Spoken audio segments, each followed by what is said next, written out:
Savadi Krab. Welcome back to my channel, Wanderlust Rendezvous.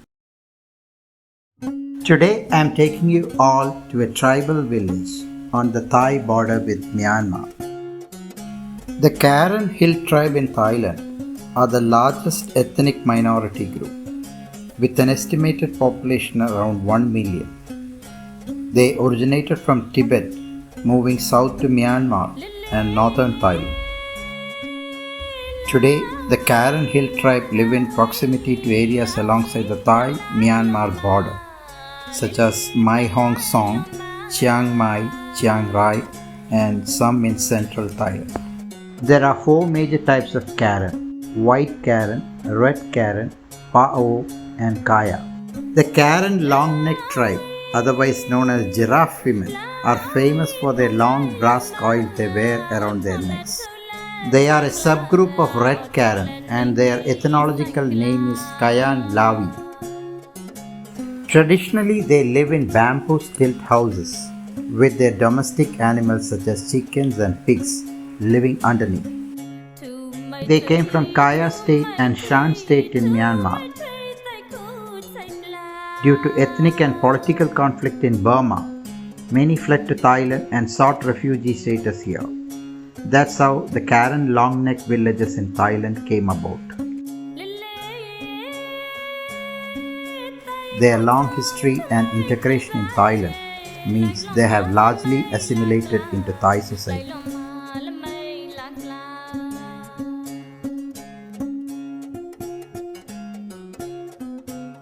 Among the refugee camps set up, there was a long-neck section, which became a tourist site, self-sufficient on tourist revenue and not needing financial assistance.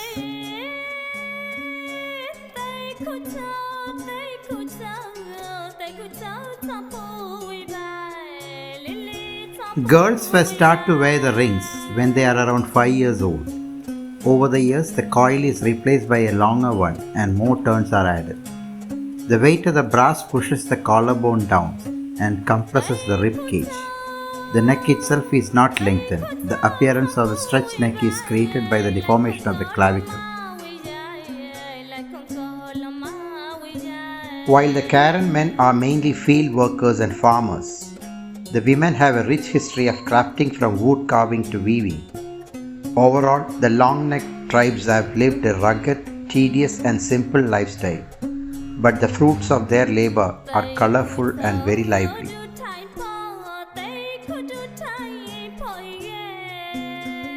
The Kayan are renowned for their silversmithing skills and famous for producing high-quality silver beads and jewelry that is exported all over the world.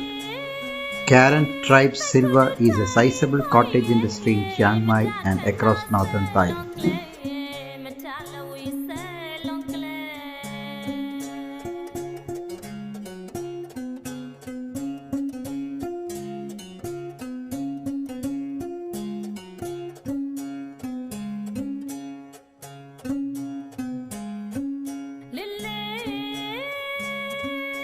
There are other tribes living in the village, like this Aka woman. The headdresses worn by the women are perhaps the most spectacular and elaborate items of Aka dress. Aka women define their age or marital status with the style of headdress worn. Headdresses are decorated by their owner, and each is unique. Silver coins, monkey fur and dyed chicken feathers are just a few of the things that might decorate the headdress. While the main tourist draws among the hill tribes of Thailand are the Kayan longnecks or Padaung or Kayan, there are also many other groups with their heritage. Some of the other group have been living in Thailand for centuries and include the big earring Aka, Yao, Palong, Kayo and Namong.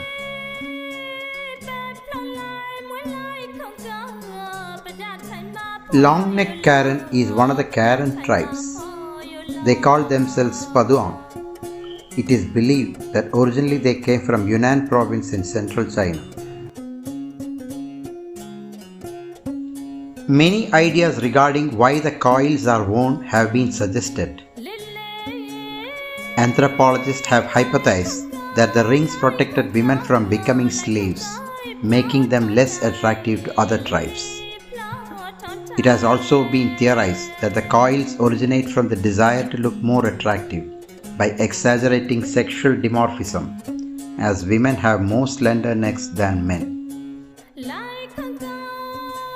It has also been suggested that the coils give the women resemblance to a dragon, an important figure in Kayan folklore.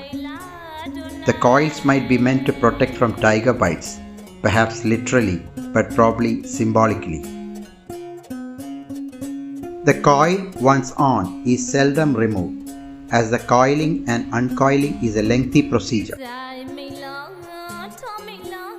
It is usually only removed to be replaced by a new or longer coil. The muscles covered by the coils become weakened. Many women have removed the rings for medical examinations.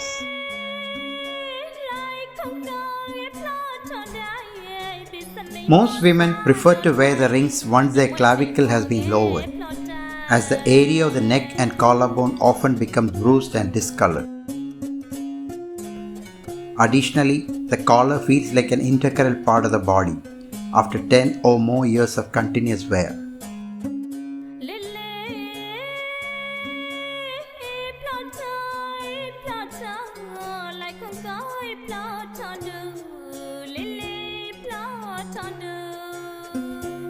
While some Kayan women in the last decade or so have opted to stop wearing the brass rings, many continue to do so. Indeed, some Kayan women are keen to stress that they wear the rings on their own choice, and they see this as an expression of traditional Kayan culture and as a way to keep it alive. Kayans believe that the longer the neck, the more beautiful the women.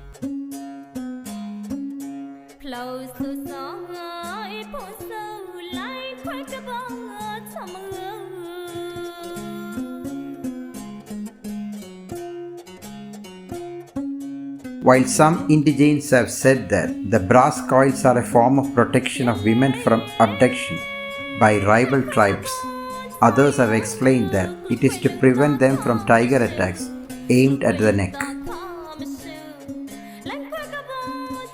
Sometimes the neck coils can weigh almost 20 kilograms.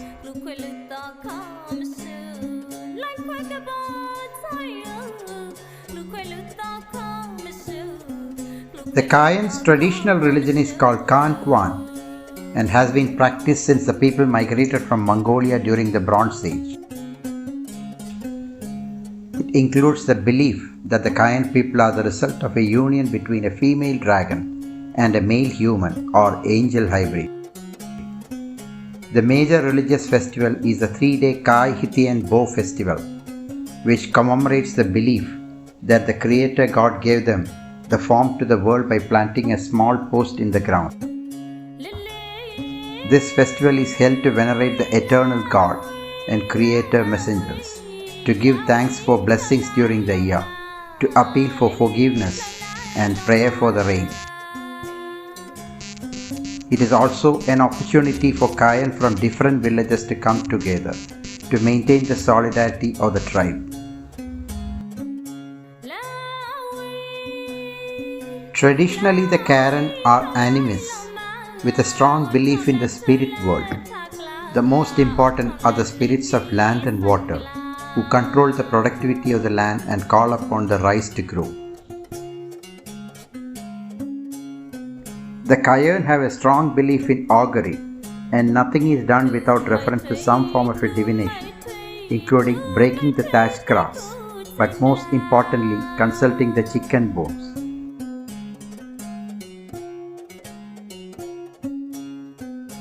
Much of Karen Hill tribe life is dictated by the spirits, and they are a highly superstitious people. The village chief is highly a revered figure, who conducts rituals and must be consulted upon when setting dates for any ceremony or event in the village. After all, there are the auspicious and inauspicious days for almost everything.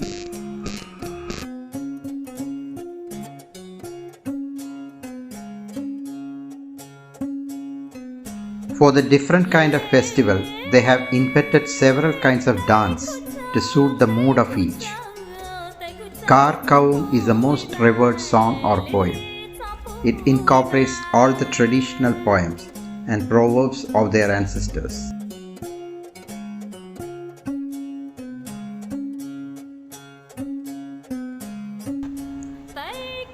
While things are much better for the Karen that have fled from Burma, the lack of opportunity for the long necks has confined the groups to small pockets, separate from most of modern Thailand.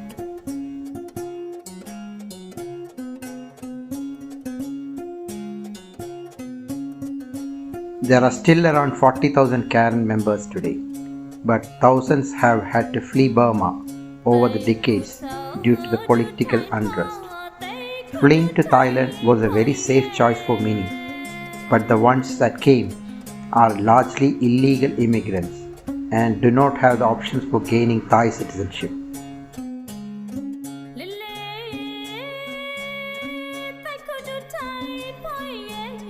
Today, as many as 30% of the Karen in Thailand have been converted to Christianity by missionaries throughout the years. For the converted, animism still plays an important part in the village life, though with all the villagers participating in spirit festivals.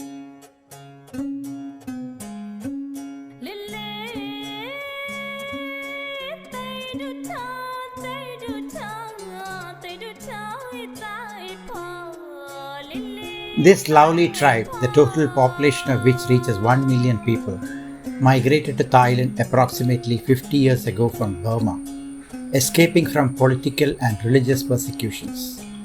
Now they live in small villages, making money by selling jewelry and handmade scarves to tourists and growing crops.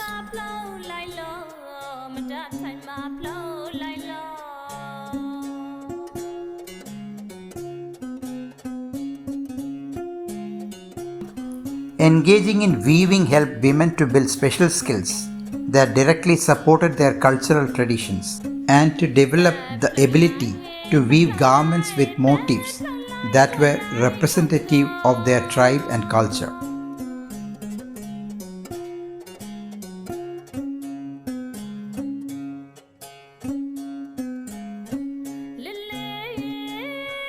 The traditional musical instruments Farsi, buffalo horn, flute, bagpole bell, drum and gong.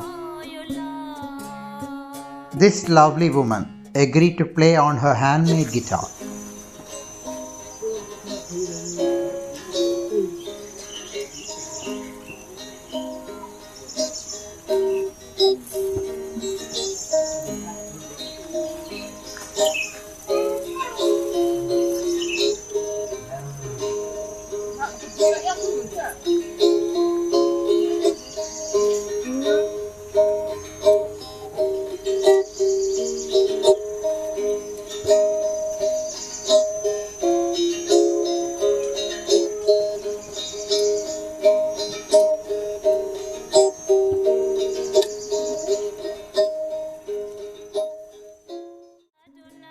Visiting one of the numerous Kayan long neck villages in Thailand is one of the most exotic experiences I ever had. The mystery and beauty that surround the tradition of using brass rings for exaggerated jewelry is something better seen in person than in a book. This cute little girl impressed me a lot and she answered a few questions from me. Normally, I do not buy anything on my trips, but I couldn't say no to her request, seeing her cute smiling face. Tell me, what's your name? Deme. Okay, which class are you studying? 3. 3. Your father and mother? Obama. Okay, your brother? You have brother? Brother for Burma. Okay, sister? Sister, no sister. Okay.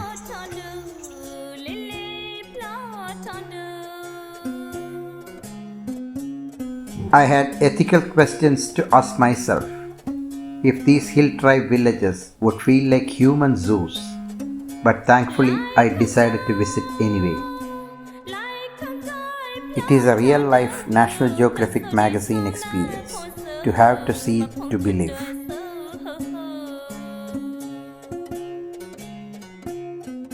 See you too soon. Tablut Damak for watching.